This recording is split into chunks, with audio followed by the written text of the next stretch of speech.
MEDLOCK here with Johnathan Thomas with the Washington Nationals. Today we're going to cover some topics on how to prepare for high school, what to expect in high school, how to navigate through high school, and then getting to the next level of college. And kind of Johnathan is going to give his thoughts on his experience and how it can help the players that are coming through high school develop and kind of navigate through this long process of potentially 8 more years of playing after your youth level of 14U. So Tuda, what kind of advice can you give 14-year-olds that's going into high school and even high school players that are there now? My advice, especially you're a freshman trying to get ready for the baseball season, I say always prepare to your always be prepared to your fullest capability. Like, if let's say that your high school coach is saying we got hitting at this time, be there for hitting. Try to be there and show that you're ready, you're willing to put the work in. And even if he's not there, that it's just a player's thing, be there, because it's always better to be prepared for something than to get the call and like, all right, you're up. Oh, I'm not prepared. You had all this time to prepare for it. Like in anything really, like you want to be a freshman and play on varsity, you got to put in the work. You got to take ground balls, even if you're by yourself, throwing against a wall and you're taking it by yourself, you're hitting off a tee by yourself. It's stuff you got to put in the work in order to do what other people don't want to do. Okay. The next step is, those guys who they're in high school now, we're talking like these juniors and seniors. What's the biggest push that you think can help them, for one, stay focused mentally, because that's a hurdle, and then two, understanding the college grind and the high school transition to college? I'd say like junior year, senior year, like if you really want to be like, this is the life I want, this is what I want to pursue, I'd say you have to, first off, you have to have that evaluation, like this is exactly what I want to do. Once you realize that, it's like you have to know that there's going to be sacrifices that you're going to have to deal with. Like you can't just go out with your friends or something like, hey, we're going to this place, the mall or whatnot. You can't just be like, but I got practice or I gotta train. You can't say, I'll just train later. You gotta be like, I'm gonna train first, and if you're still there, I'll be there, but you gotta be willing to take sacrifices, because there's gonna be times, especially in high school, you have homework, you have to train, and then you have your friends.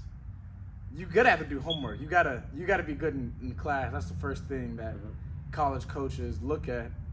And then the next thing, you gotta train if you really want to go to the next level, because your friends will always be there. They're always gonna do something, but you have a certain amount of time, especially if you're trying to get looked at, to put in the work and show out and show the coaches that I'm ready to go to college or to be on your program. And you got to put in that work in order to show that. And then after everything is said and done, you're done for the day or whatnot, then you could go have fun with your friends and whatnot. You got to know that there's going to be a sacrifice.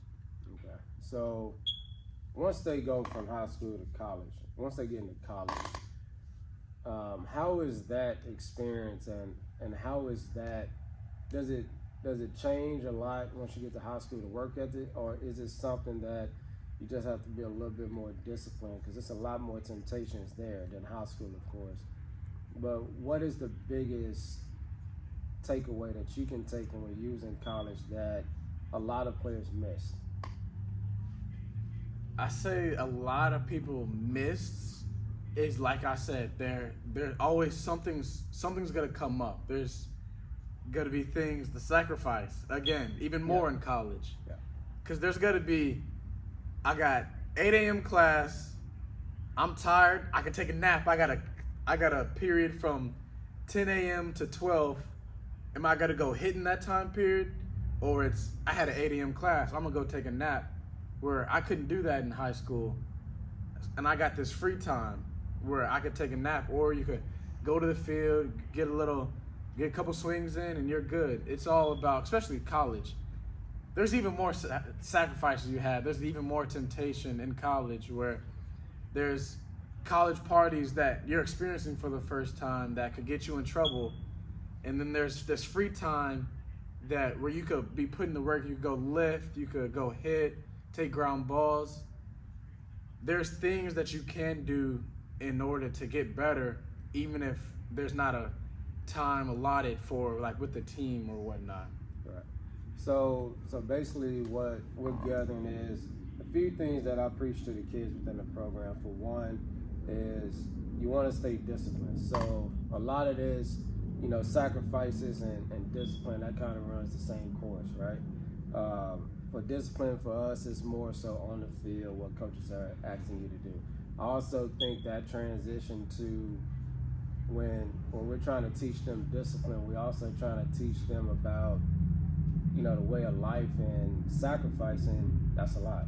I mean, when I played, I didn't party until after I really got done playing. Mm-hmm. Okay, so for me, I took that very, to heart, that my workouts was more important and my sleep was more important than, going out and staying out late and trying to make for me, I worked out at 7 a.m. So trying to make a 7 a.m. workout, I'm not going to be walking in the house at 1 o'clock, 2 o'clock trying to get up, because now I'm not going to get up. Mm-hmm. So that sacrifice, that discipline is something that I'm hoping these guys, when they get in high school, and then, guys that are going into college, and if they're blessed enough to play pro ball, discipline, sacrifices, that's going to always be the topic of everyone that speaks on this.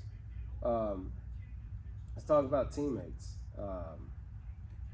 Of course, you're a great teammate. So, what's the take on, and what's the benefit of being that guy that everyone looks up to, one, and then two, knowing that being a good teammate carries a lot of weight? So being that guy that people look up to, there's bad and there's good. Because there's bad when it comes to everyone's looking at you, so they're gonna see how you take failing as you're the top guy.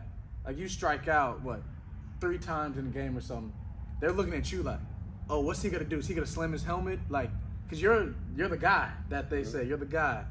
So they're gonna look at you no matter what. Like, and you can't do some stuff that other people do. Like, let's just say the coaches say something to you that it might be like unwanted or out of nowhere. You got to take that and be like, okay, because everyone's else looking at you. They're gonna be like, oh, the coach is saying something to him. What's he gonna do? You're gonna be like, okay, coach, and take it, even if it's not. It's because some stuff. I'll tell a story, like how one guy, I'm not gonna name names. One guy saying, like, he was the guy. He's getting chewed out, da-da-da. He just went 3 for 3 for 4 with a home run and double, but that one out was, it was a line drive, and he didn't go all the way to first, but it was caught as soon as it happened. It might have happened, he didn't run all the way hard, but it really wasn't for him. It was for his teammates that never run hard. Correct. So they're trying to preach it through their best guy so it could reach everybody else. So you got to understand, once you're regarded as so high, that you got to take things that people's always going to look at you, and you always got to be that guy that takes everything. It's like, okay, and come at the field the same guy every day of, I'm ready to go. I got people behind me looking at me. I'm ready to go. Yeah. That's the bad, but a good, of course, is people are looking at you. Like, so you are an example that people look at. You do something good, they're like, look at him, he's doing this. Like, you might not even know they're looking at you, but they looking at you. They're seeing you do good, and especially keep going on. You're that guy being a good teammate. People see that. People see someone hits a home run, and you're cheering as hard like you just hit the home run. Correct. You're cheering on, oh, let's go, let's go. People see that like he didn't even hit the home run. He's 0 for 4 on the day. Yeah. But you're excited, you're happy, like you're 4 for 4 on the day. That's just that's how I think of it. Like it's good. I like seeing people have success. It's fun. Everyone is up and I'm already up. So it's like, hey, let's go. That's just me. I like seeing other people succeed, and I'm not trying to wish any ill will on them. Like, especially I'm 0 for 4 on the day or something, and there's a guy that's hits behind me or something that's 4 for 4. I'm not, I want him to strike out the next at bat. I'm like, oh, he about to go 5 for 5. Yeah. So it's like, because I can't control, like, I'm 0 for 4 on the day. Like, okay, I can control my effort. I can't control, like, where the ball happens. So there's no point for me to dwell on, I'm 0 for 4 on the day, da-da-da. It's like, okay, I'm having a bad day. It's okay. That happens. Tomorrow I'm going to have a good day. So today is not for me. Today is, I'm cheering along my teammates that's around me. Correct. So, keeping a positive attitude, understanding adjustments, understanding when you're trying to be the guy as coaches. I know for me, when I see someone, I always target who the better athlete is, quote unquote, who the better player on the team is. And I hold them to a different standard supposed to everyone else. Maybe not everyone, but majority of them. And then for me, I will always tell them what my expectations are. And now I've always, I didn't used to be like this, but I talk to players more and I give them that, hey, this is what I'm looking for. So when I latch on you, this is why. So let's try not to let it get there. Now, if I have to go there, I will go there. But understand it's because I see something in you that you don't see. And so now my job is to get that out of you, because again, everything you're talking about, Tuda, when they get to high school and they have a bad attitude or they're not a good teammate, these high school coaches, man, they ain't gonna deal with that. No, they're not gonna deal with it at all. And let alone college. College, you'll be lucky to make it a week. And so having that mindset, being around other players that help them with that mindset. But I do feel like it starts with coaches feeding that into the players. I think it starts with parents understanding the ability that their son may have and trying to help them understand, if you want to be that guy, this is what comes along with it. And there is no, well, this is not for me. Well, it may not be for you, but sometimes if you are that much more past your peers, you're going to get that tag. And just like in football for me, I was fine being a leader because I was a quarterback. That's what comes with playing quarterback. In baseball, I don't want that tag. You other guys can lead. I just want to pitch. I'll follow you guys. And so, I've always said you can't make someone lead. It has to be in them. You can talk to them about it. But I think when you're that player, sometimes you have to accept why the coach is getting on you more than the next guy.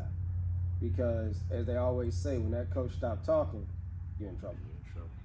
And so this is Johnathan Thomas.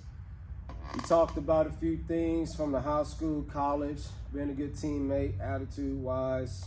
Stay tuned, more coming.